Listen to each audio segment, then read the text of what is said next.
జగన్ను సీఎం చేయడానికి తాను 5 ఏళ్ల పాటు జైల్లో మగ్గినట్టు ఆవేదన వ్యక్తం చేశారు శ్రీనివాస్.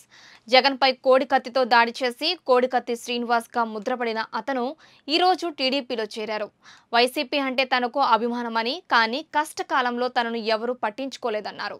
ఎన్నికల బరిలో నిలబడదామని భావించినప్పటికీ అది కుదరలేదని, దాంతో టీడీపీలో చేరడానికి నిర్ణయించుకున్నట్లు శ్రీనివాస్ తెలిపారు. తనకు బెయిల్ రావడానికి సహకరించిన పార్టీలకు, ప్రజా సంఘాలకు ఎప్పుడూ రుణపడి ఉంటానని ఆయన చెప్పుకొచ్చారు.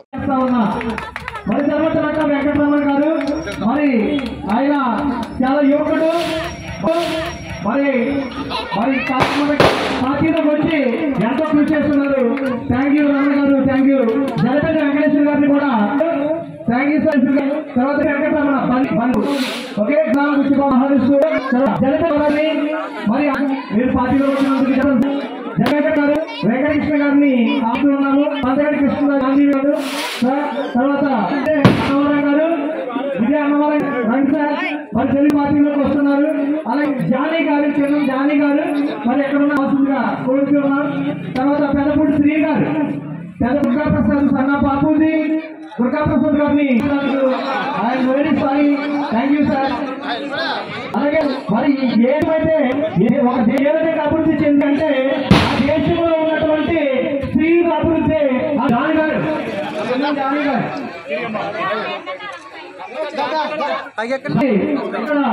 తెలుగుదేశం పార్టీలోకి చేరికలు జరుగుతున్నాయి. చాలా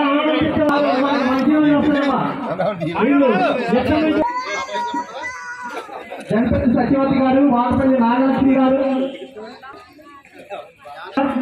ఇంకా మన మిత్రులు ఎవరైనా పేరు చెప్పకపోతే దయచేసి వచ్చి మరి పార్టీ చేరవలసింది ఆహ్వానిస్తూ ప్రతి ఒక్క మీరు కంపల్సరీ సహాయం చేయడానికి చంద్రబాబు నాయుడు గారిని మేము అడగడం జరిగింది.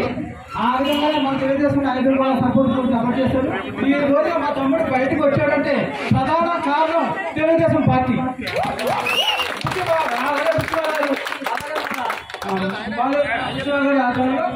ఈ రోజు ఉత్సాహంగా అంటే మన తెలుగుదేశం పార్టీ కంపల్సరీ మన అందరూ ఐకమత్యంగా కులం మరి భేదం లేకుండా అందరూ ఎంతో ప్రతిష్టాత్మకమైనది అయినటువంటిది.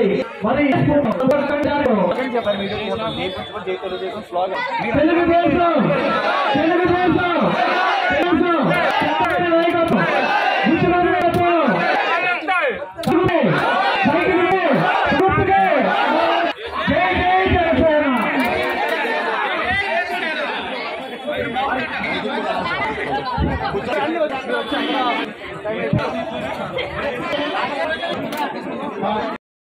పానేలంక గ్రామంలో ఎన్నికల సందర్భంగా ప్రచారం రావడం జరిగింది.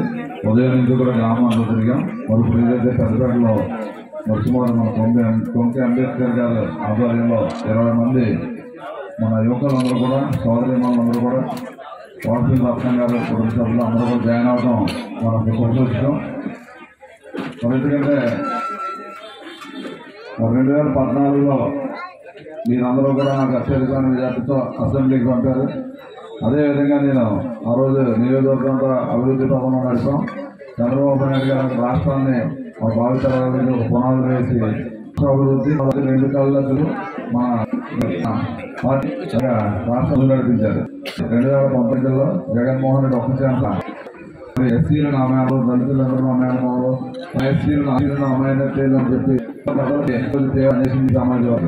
ఏదైతే మీ అంబేద్కర్ కార్పొరేషన్ నిధులు ఉన్నాయో కూడా దారి మళ్లించి ఎవరికి కూడా తీవ్రం అన్యాయం చేసి ఏదైతే డ్రైవర్ సుబ్రహ్మణ్యం మీ అందరికీ కూడా తెలుసు. అలాగే సుభాకర్ గారు మరి కేవలం మామూలు ఏమని చెప్పి ఒక మాట అంటే ప్రభుత్వం